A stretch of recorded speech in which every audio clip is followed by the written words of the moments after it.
What's up, everybody? It's your girl, the Biblio Geek, and I'm back once again. How y'all doing? Y'all all right? I'm doing well.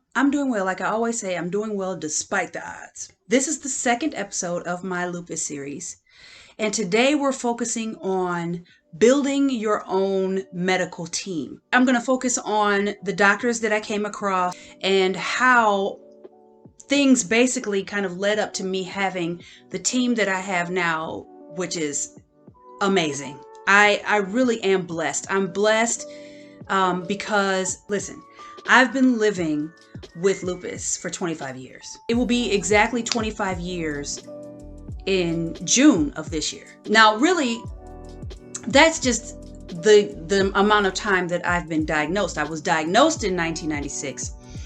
But like I said in the first episode, I think that I've been living with lupus for a lot longer than that. When I think back on it, I had some of these symptoms that, I talked about in the first episode. I had some of these symptoms well before that, even going back to high school. What I want to talk about today, starting off with, I'm going to talk about everything, the good doctors, the bad doctors, even the ugly doctors who were quite unattractive. I want to start with the doctor really who started everything, who kind of basically got me started on the path towards healing and towards a healthier life. And that was Dr. Sternly. He was the doctor who I mentioned in the first episode who accurately diagnosed me with lupus. He was a rheumatologist. I worked closely with him. I want to say I was seeing him for about maybe 5 years. That might be even too long. I think I was with him under his care for about 3 or 4 years until he was getting ready to retire. Luckily, he was kind of like, I'm going to stay on and make sure that you get the health care that you need and that we figure out a plan for you.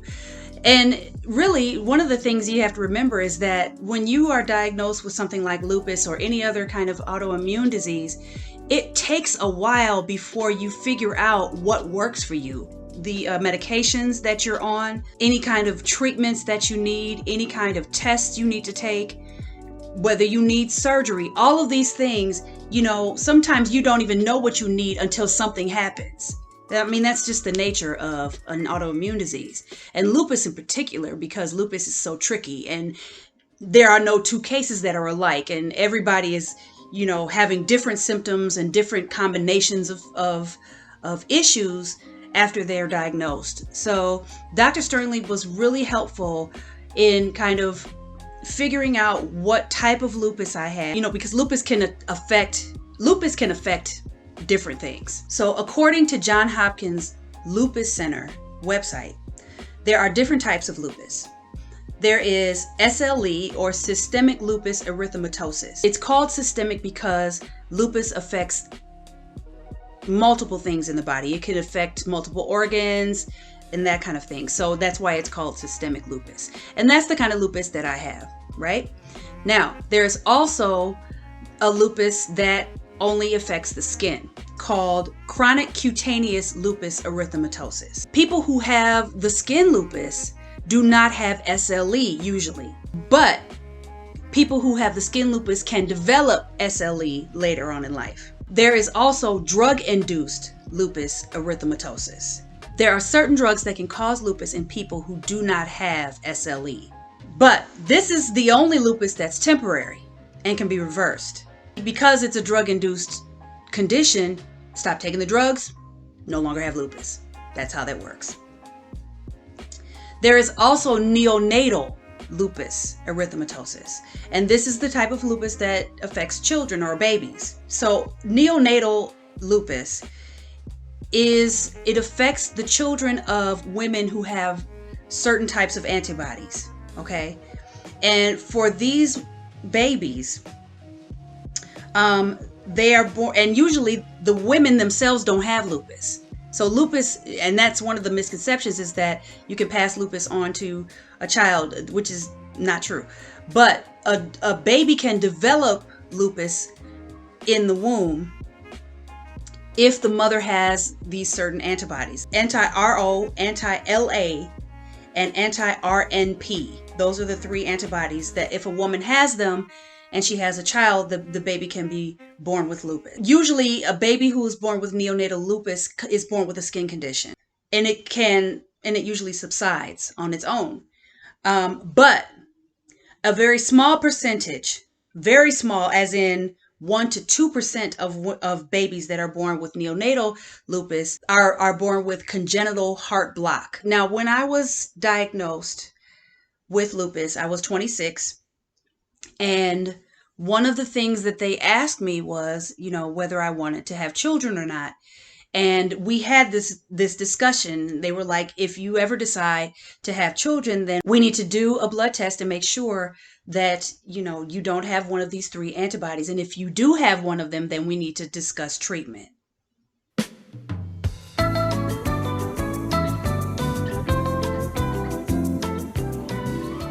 Also, there is childhood lupus.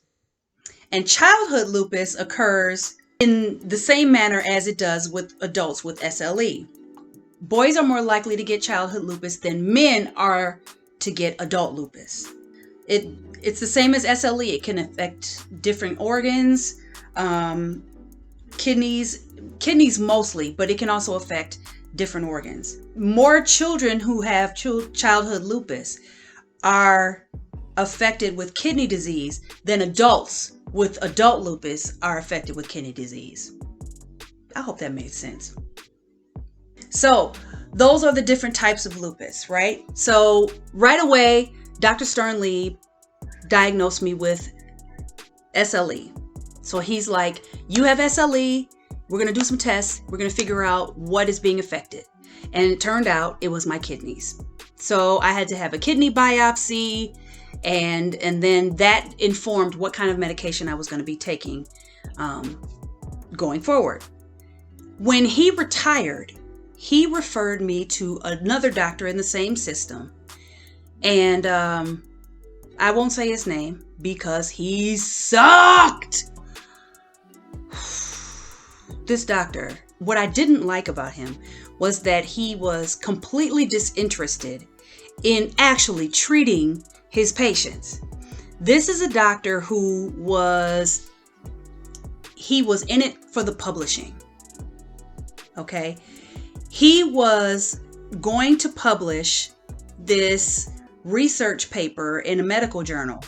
He wasn't concerned about his patients or what his patients were going through. Whenever I would see him, he would be so busy furiously writing his notes in our sessions, which, mind you, whenever I sat in his office, it was at the most 5 minutes. That's how long I sat in there with him. And sometimes he didn't even look at me. He would ask me questions, barely make eye contact, and the whole time furiously scribbling in his notebook. I think I was with this doctor for maybe a year when I was like, I can't deal with this guy anymore. And he was really trying to get me to participate in the drug trial. And this drug at the time, it's called Cellcept. And Cellcept wasn't quite on the market yet, but it was developed. He says it was developed for lupus, but I found out later that wasn't entirely true. He wanted me to start on this drug trial to see if this medication worked. Now, keep in mind, I'm on Cellcept now, but this was years later. This was after it was already on the market, and they had kind of worked out all the kinks, and there are a lot of people with lupus are on this drug now. But at the time, it wasn't on the market yet. So he wanted me to go on this drug trial, and when I was hesitant, he tossed this brochure at me and was like, take a look at that, read it over the weekend, make up your mind. And when I came back the next week, I was like, no, it's a no for me. I'm not interested. Keep in mind, this was a new medication and it had a myriad of side effects. And some of them I didn't really want to deal with. He was almost angry with me. It almost looked like he was suppressing an urge to shout at me. He started saying things like, well, you would be stupid not to do this. He had a bit of a God complex that some doctors have. And he was, kind of browbeating me. And I don't know. I don't know what he thought. I guess he thought that if he insulted me enough that I would take it. But I guess he don't know me that well. So it turned into a kind of a sore spot between the two of us. And there was tension after that. So while this was happening, while I'm going to see him, I'm not really getting better. Some of my symptoms are starting to worsen. I lost my hair again because under Dr. Sternlieb's care, my hair started to grow back. And it was healthy, it was beautiful. Under this doctor's care, hair started to fall out again. I was having issues with muscle weakness again. And I was having a really bad reaction to the prednisone. So at the time, I was working at Kothi Dance Company. I was working as their grant writer. My coworker at the time had a friend who was living with MS. This friend of hers had found a holistic doctor and had terrific results. At the time she wasn't mobile. She had, pain, systemic pain, all these issues. And this woman was able to kind of get her back on track. I just, like I said in the first episode, I really wasn't here for holistic medicine. I had a bad experience with a doctor who said he was a holistic doctor who attempted to try to treat me. It was a bad scene. Let me tell you what happened. This guy was introduced to me through a friend of my mom's. This friend of my mother's was like, I know this guy, I know this guy who he has 100% success rate dealing with people who have lupus. And I was like, already skeptical. This was while I was dealing with the jerk doctor. So I was desperate because, like I said before, my symptoms were not getting better. I was, in fact, getting sicker. This doctor was completely uninterested in why. This doctor that this friend was referring to didn't live here. He lived in another city. And he apparently would come up to our city and treat people kind of like a pop-up. My mom was like, okay, what do we have to lose? Let's just go see this guy, see what he's talking about. If we don't like it, we'll leave. We find out that this guy is gonna meet us in a vacant apartment upstairs from a school in this old building, in the hood. That's where he was setting up his pop-up shop. So we get there already. I'm like, something ain't right. I don't like this at all. I don't like it. We get up there. The guy's nice enough, he's nice enough.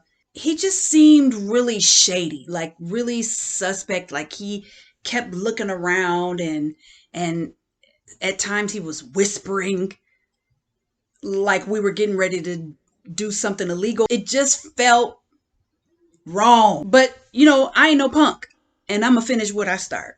We get up there and I'm like, I really want to know what this guy is gonna tell me because there's nothing that says doctor about this guy. I'm just getting snake oil salesman, So he sits us down at he had a poker table set up and some folding chairs. I should have run when I saw the poker table and the folding chairs. That's a bad sign, sir, unless we getting ready to play spades. This is bad. So we sit down and he starts close talking me like, okay, so tell me about your symptoms.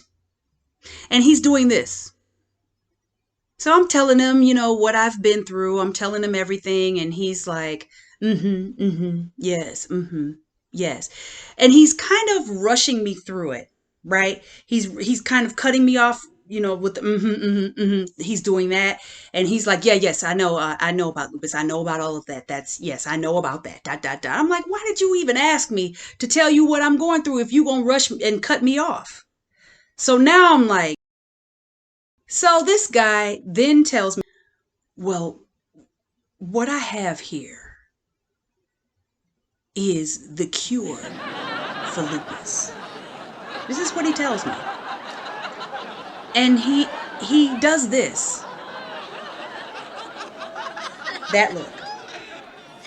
And so I can just feel, because while I'm sitting there and my mom is off to the side, somewhat like a little bit behind me, and I can just feel her tense up. Like I could just feel her go, oh no. And me, I'm like, all right, let's go. Let's do it. He got the cure for lupus because I know it's BS. He pulls out this briefcase, right? And I'm like, okay, here we go. He opens the briefcase, and inside are a number of yellow vials with clear liquid in them. And I'm like, okay, what's this? And he says, in these vials is the cure for lupus. And I said, oh, okay. All right. My mother says, and how much is it? Which is, I mean, let's just get down to the nitty gritty. Sir, you done wasted our time enough with all of the cloak and dagger and the secret squirrel. I can't deal with all of that right now. Just tell me what this is and how much you gonna charge me. It was super expensive.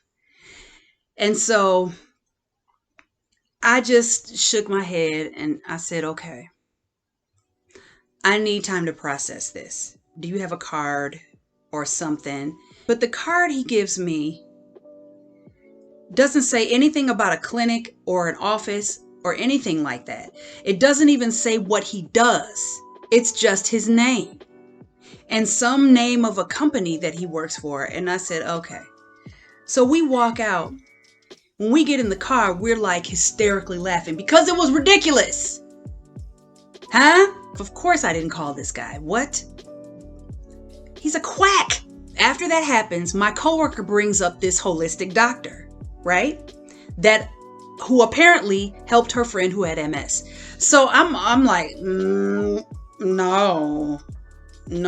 cause no. And my coworker is like, girl, don't be ridiculous. This woman went to medical school. She is a licensed practitioner. I said, does she have an office? She says, yeah, she has an office. Here's her information. So I call, make an appointment.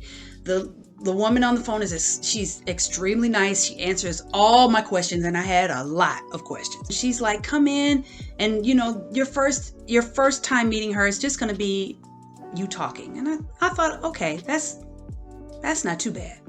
So when I get there, I don't know what to expect.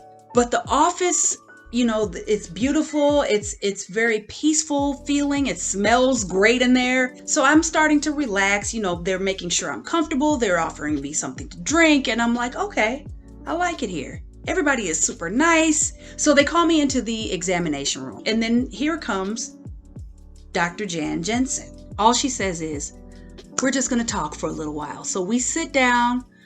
I'm not being rushed. She's making eye contact. She is genuinely concerned about what I'm going through. Before, they had told me to bring in all the meds that I was on. So I bring in all the meds that I'm taking. She looks at everything and she's like, oh, okay. All right. Yes. She knows what those medications are, everything. And so she says, well, your symptoms may not be the lupus. It may be the medication you're on. You may be having a bad reaction to all of the meds that you're on. Because remember, in the previous video, I said that I was on a lot of prednisone and it was just wrecking my system. So she says, this is what we're going to do. We're going to find out what kinds of things that you may be eating. We're going to figure out what kinds of things trigger your lupus flare-ups. And I'm like, okay. She says, we're going to do basically what's like an allergy test. Okay. But it's not really an allergy test. It's more of a system test to see what kinds of things make you stronger and what kinds of things take your strength away. So I thought, okay. So she says, lay back on the table. So I lay back on the table. And the first thing she does is she passes her hands. She does not touch me. She passes her hands over my body like this. After a while, she says, okay, you have some areas in your abdomen that need to be addressed. And I'm like, okay, which was weird. I found out later that that's Reiki.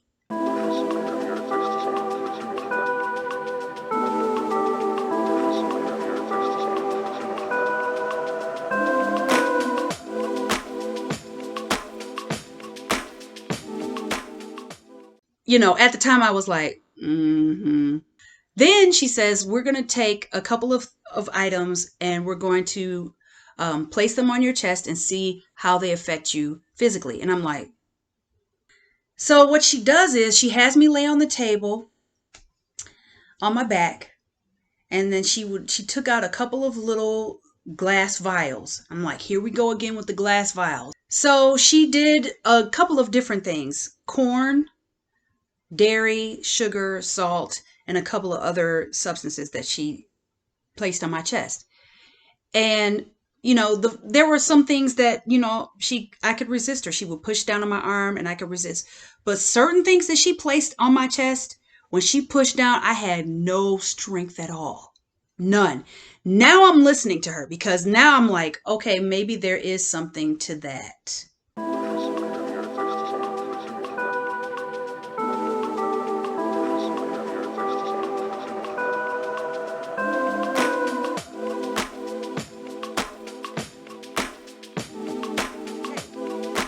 And then she says, what we need to do now is figure out what food groups you are currently eating that are not agreeing with you.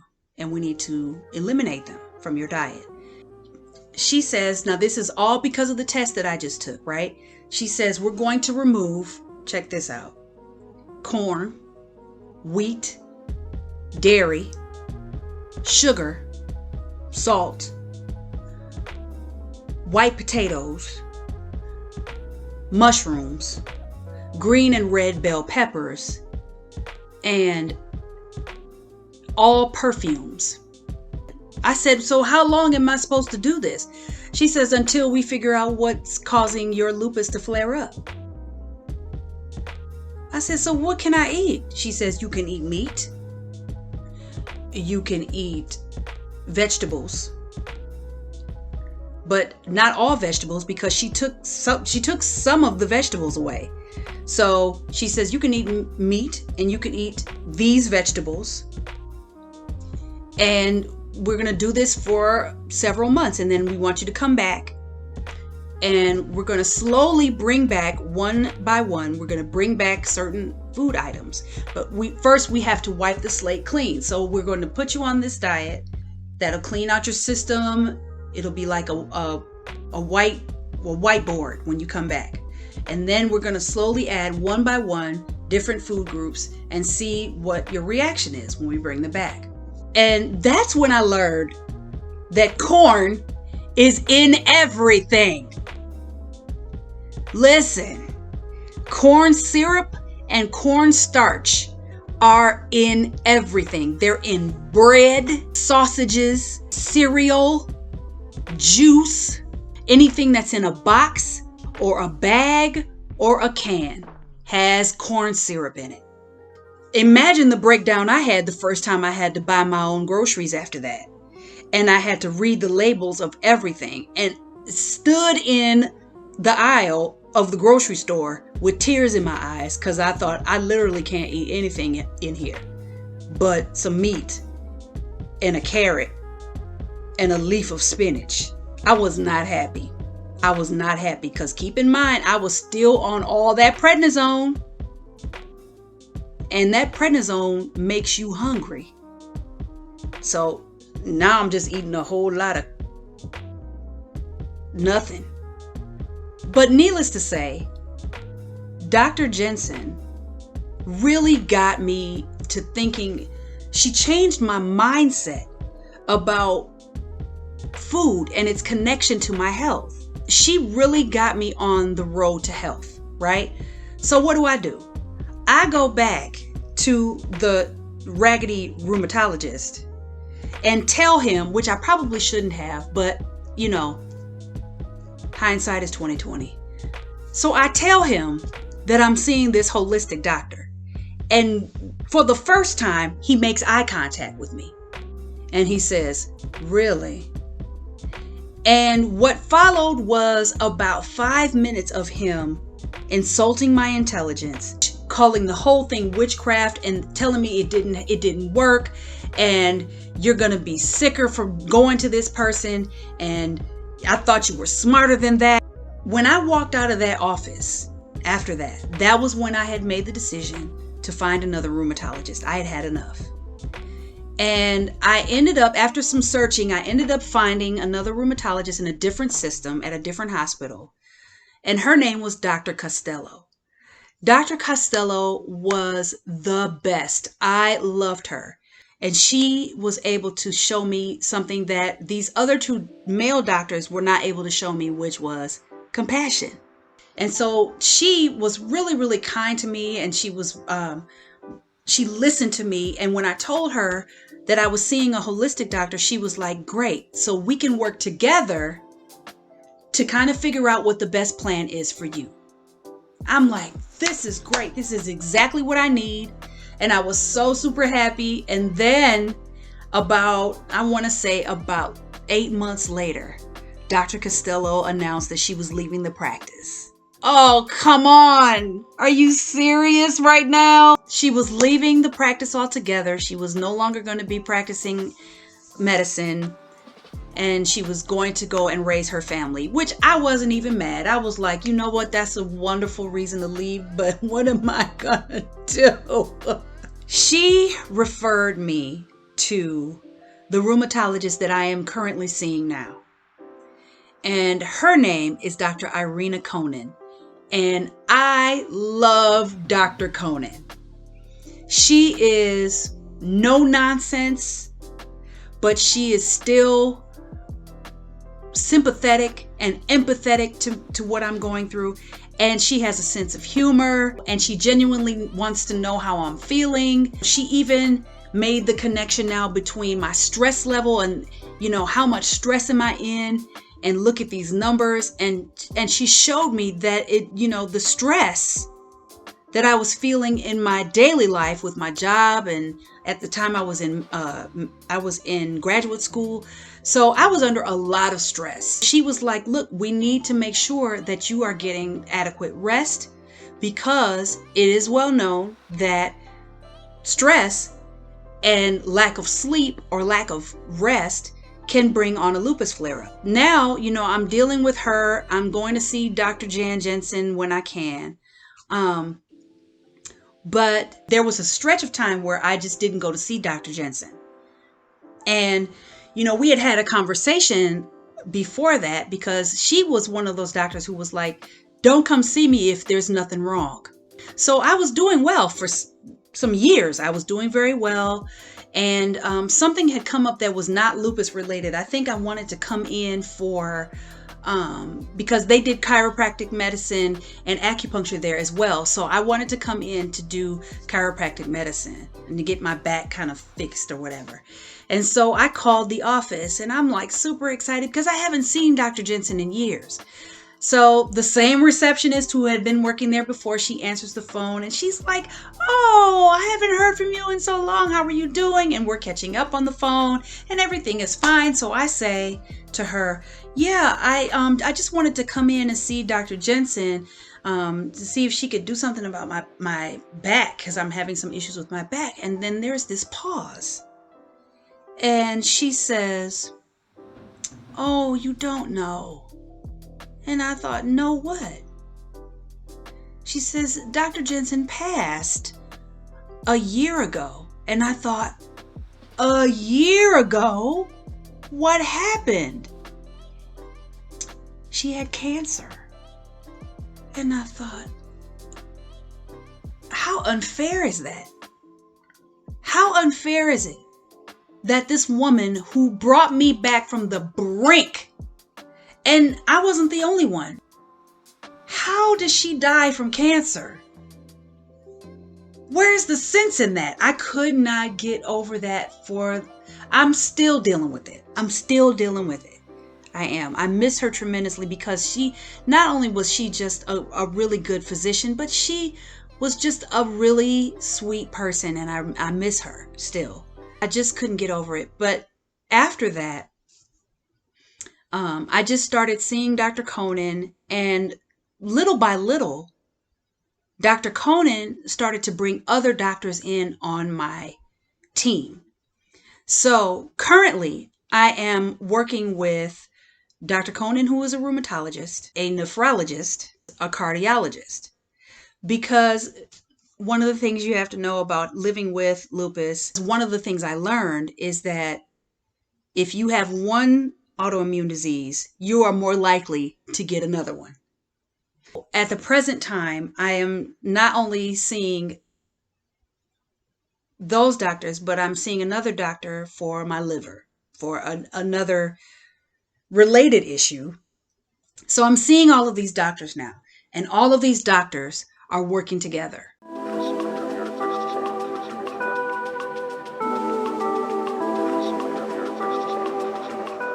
And they all know, each doctor knows what the other doctors are doing. They all know what medication I'm on. They all know what tests I've had. They all know what procedures I've had. If you are living with an autoimmune disease, it is important that you pick the doctors who are going to be on your team. Maybe you don't need a team of doctors. Maybe you just need one. You are ultimately the captain of that ship. You have to be your own best advocate. If you are seeing a physician who is not sympathetic to your needs, who doesn't listen to you, get out of there as fast as you can and find a doctor who will listen to you, who will work with you to get you to the healthiest self that you could possibly get to. It's important. And I'm just really, really glad that after all these years, and think about it, look at how long it took. 25 years before I got to this point where I had a group of doctors who worked well together, who also worked well with me, who genuinely cared about what I was feeling and how I was feeling and how I was reacting to my medications, and that I was able to live my life while living with this illness, right? It's important to find a doctor who pays attention to that. It really is.